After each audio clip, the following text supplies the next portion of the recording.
사랑하는 성도 여러분, 오늘도 또 주 안에서 또 하나님의 놀라운 은혜가 여러분들의 삶 속에 또 경험되어지고 또 부어지기를 예수님의 이름으로 축원드립니다. 우리가 시장을 가거나 아니면 어떤 마트 또 어떤 이 백화점 같은 데 가면은요, 시식 코너라는 데가 있습니다. 그 제품을 팔기 위해서 샘플로 지나가는 사람들에게 맛을 보여줍니다. 마침 이렇게 출출할 때 그런 그 샘플 하나를 먹으면은요, 굉장히 맛있죠. 그래서 우리는 그 맛을 보고 그 물건을 구입할 때가 있습니다. 일종의 맛배기 효과라고 볼 수 있죠. 또 영화도 마찬가지예요. 영화 같은 경우도 극장에서 영화 볼 때 미리 예고편을 굉장히 많이 틀어줍니다. 아주 그 예고를 보면서 그 본 영화에 대한 그러한 흥미를 잔뜩 끌어올려 줍니다. 그래서 마음속에 저거 꼭 봐야지라고 하는 그런 마음이 들게끔 그렇게 예고를 만듭니다. 어떻게 보면 요한계시록 이 오늘 4장 말씀, 특별히 이 말씀은 요한계시록 이 전체에서의 또한 이 예고와도 같다고 우리가 생각할 수 있습니다.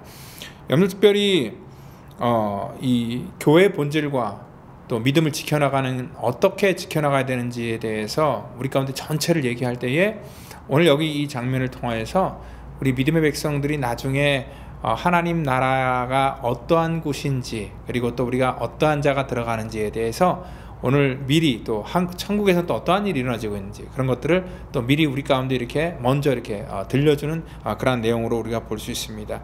특별히 이렇게 시제로 보면은요, 요한계시록 1장은 과거에 계시다라고 이렇게 얘기를 하면은요, 2장하고 3장은 교회에 대해서 얘기를 한 거잖아요. 그러니까 그 당시에 교회를 보면서 이 현재에 대한 그런 시점에 맞춰서 우리가 볼 수 있고, 또 이 4장부터 마지막 22장은 미래의 그런 차원에서 우리가 이 말씀을 살펴볼 수 있다는 것입니다.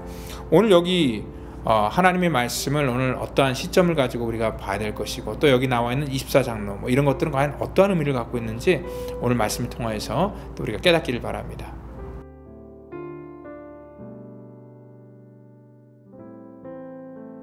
이 일 후에 내가 보니 하늘에 열린 문이 있는데, 내가 들은 바 처음에 내게 말하던 나팔 소리 같은 그 음성이 이르되, 이리로 올라오라. 이후에 마땅히 일어날 일들을 내가 내게 보이리라 하시더라.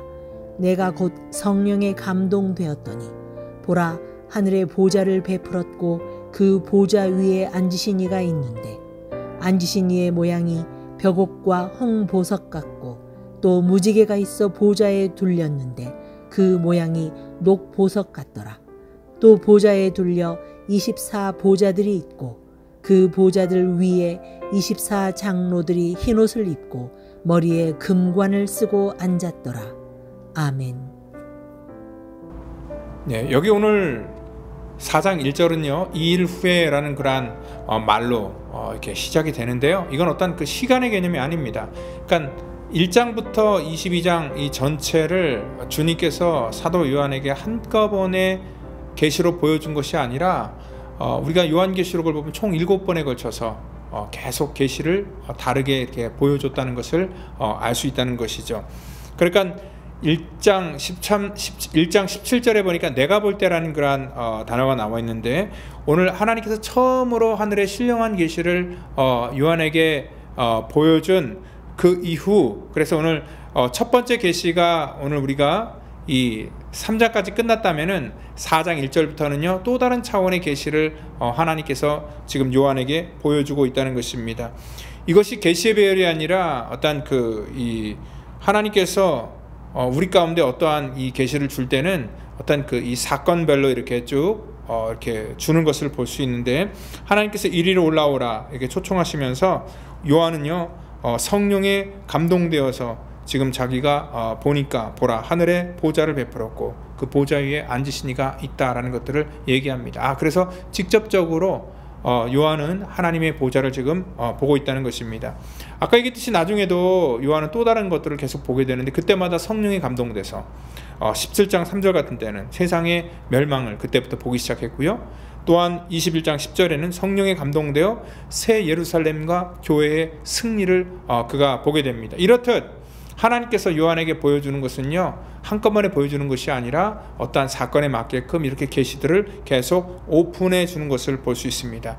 이렇게 요한이 두 번째 하나님의 보좌를 직접 보게 됩니다. 즉 이것은 뭐냐면 이 땅의 문제가 아니라 하늘의 일들에 대해서 그에게 먼저 오픈해 주신 것입니다. 먼저 그가 봤던 건 보좌인데요. 이 보좌라는 것이 요한계시록에 총 47번이 등장하는데요. 오늘 이 보좌라는 것은 하나님의 권세와 통치와 심판이 이루어지는 그러한 장소라는 것을 알 수 있고요. 오늘 이 장소를 설명할 때 어떠한 곳인가? 여기 보니까 그 앉으신 이의 모양이 벽옷과 홍보석과 같고 또 무지개가 있어 보좌에 둘렀는데 그 모양이 녹보석과 같았다. 이 보석으로 표현하는데요. 실질적으로 그 뭐 녹보석, 홍보석 이런 것들 어떠한 건지 모르겠지만 어떠한 그 보석이라는 그러한 이 차원을 떠나서요.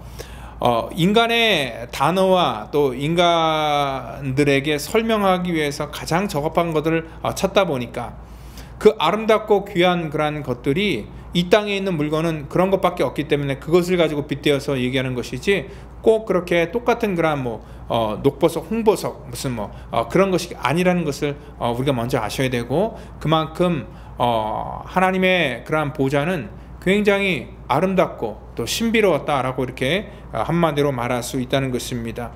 그런데 그것이 어떠한 특정 장소였다는 것을 알 수 있고요. 요한도 그걸 보았고 하나님께서는 가끔 가다가 하나님의 거룩한 종들을 통해서 하나님의 보좌를 성령의 감동을 통하여서 오픈시켜 주셨습니다.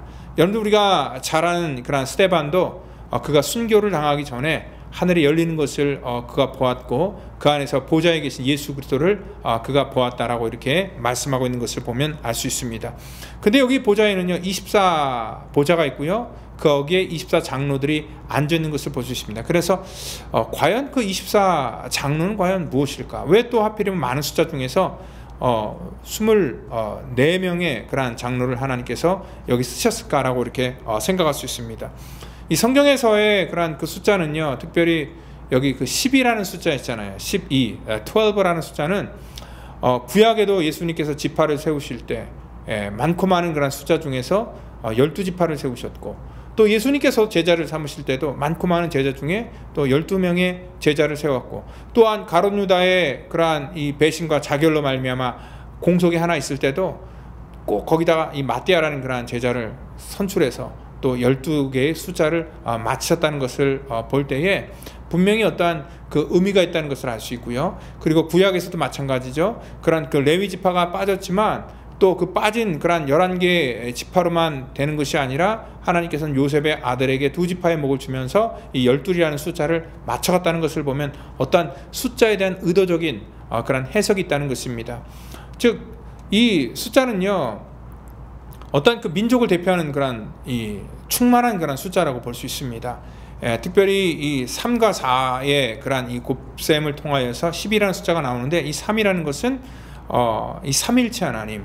그래서 이 삼일체 하나님과 또한 이 4는 동서남북. 우리가 쉽게 얘기해서 이 세상을 얘기하는 것이죠. 이 세상과 하나님의 그러한 이 결합을 통하여서 오늘 거기에 나오는 그러한 그 숫자의 배열이 12이고 이것은 이 구약의 모든 구원받은 성도들을 대표하는 숫자다라고 이렇게 생각할 수 있고요. 그리고 12사도라 하는 것은 이 땅의 신약 이후에 모든 구원받은 하나님의 백성들을 대표하는 숫자다. 그래서 여기 24라는 그런 숫자는요 구약의 모든 구원받은 숫자를 대표하는 자, 그리고 또한 신약의 12이란 그 지파를 사도를 통하여서 신약의 모든 구원받은 숫자를 대표하는 숫자들이 모여서 24장로가 된 것입니다. 이것은 뭐냐면 구약과 신약 하나님께서 온 세상을 통치하시고 다스리는 그러한 그 기간 동안에 구원받은 모든 사람들을 대표하는 자다라고 이렇게 말할 수 있다는 것이죠. 그리고 또한 이들이 입고 있는 것은 흰옷이었습니다. 흰옷은 어떠한 깨끗하다 이런 것들을 상징할 수도 있는데 어떠한 이 세마포 흰옷을 입었다는 그런 의미 자체는 요한계시록 19장 8절에 설명하고 있는데 그에게 허락하사 빛나고 깨끗한 세마포 옷을 입게 하셨는데 이 세마포는 성도들의 옳은 행실이다 얘기를 합니다. 자, 성도들의 옳은 행실을 통하여서 그들이 흰옷을 입는 것입니다. 주님의 보혈의 공로를 믿고 또한 하나님의 구속의 사역을 인정하고 믿고 또 그 구속의 사역에 믿음으로 동참하는 그러한 자들을 오늘 주님께서는 어떻게 말씀하고 있냐면 그들은 옳은 행실을 하고 있고 또 그들이 입는 것이 어떤 우리가 말하는 그 칼라적인 의미로서의 white이 아니라 오늘 하나님의 그 거룩함을 힘입었다는 것을 알 수 있습니다. 그러니까 이들은요, 구약과 신약의 모든 그러한 하나님의 백성들이 하나님을 알고 믿고 올바른 그런 행실을 통하여서 구별된 성도들을 얘기할 때 그들을 대표하는 숫자가 바로 24 보좌에 앉은 장로다라고 이렇게 말씀하고 있습니다. 마태복음 19장 28절에도요, 너에게 이르노니 세상이 새롭게 되어 인자가 자기 영광의 보좌에 앉을 때에 나를 쫓는 너희도 12 보좌에 앉아 이스라엘 12지파를 심판한다라는 그런 말이 있는 것처럼 오늘 주님 앞에 너희들도 12 보좌에 앉겠다라는 그런 말은 뭐냐면, 우리가 하나님의 믿는 백성들, 하나님의 자녀가 돼서 구원받는 그러한 모든 백성들은 그 자격과 권세가 된다는 것을 오늘 다시 한번 말씀하고 있고요. 오늘 그러한 이 성도들의 옳은 행실로 말미암아 구원받은 모든 24 장로들이 지금 무엇을 하고 있는지에 대해서 오늘 이 계시록 4장은 우리 가운데 말하고 있습니다. 그들이 하는 것이 하나님의 보좌 앞에서 예배를 하는 모습입니다. 오늘 저와 여러분들도 그래서 가장 기본적으로 구원받은 자가 이 땅 가운데 해야 될 것도 하나님을 예배하는 일입니다. 그리고 또 우리가 어떻게 예배를 드려야 되는지에 대해서 우리가 내일 또 다시 한번 더 깊이 얘기를 나눌 텐데, 오늘 하나님의 그러한 이 택한 백성의 그러한 저와 여러분들이 포함되어 있다는 것을 분명히 믿으시고, 오늘도 그러한 이 권세와 자격을 가지고 오늘도 하나님의 그러한 이 능력의 장중에 붙들려 쓰임받는 저와 여러분 되기를 예수님의 이름으로 축원드립니다. 다 같이 기도합니다. 하나님 감사합니다. 우리에게 귀한 은혜를 주셔서 하나님 주를 알게 하시고 또한 믿음의 반열에 들어가게 하심을 감사합니다. 오늘도 아버지 이 땅 가운데 우리에게 남겨진 사역은 하나님 구원받은 자로서 하나님의 놀라운 일들을 알리는 것과 또한 하나님을 예배하는 것입니다. 하나님 신령과 영으로 하나님 정말 주님 앞에 온전하게 올려드리는 그런 예배가 되게 하시고, 특별히 아버지 모든 예배를 통하여서 하나님 우리 영혼을 깨워주시고 또 하나님을 온전히 찬양하고 경배함으로 말미암아 주님과의 온전한 그런 교통과 위로부터의 많은 놀라운 축복이 우리 속에 부어지기를 간절히 사먹고 나오며 사랑이 많으신 예수님의 이름으로 기도하옵나이다. 아멘.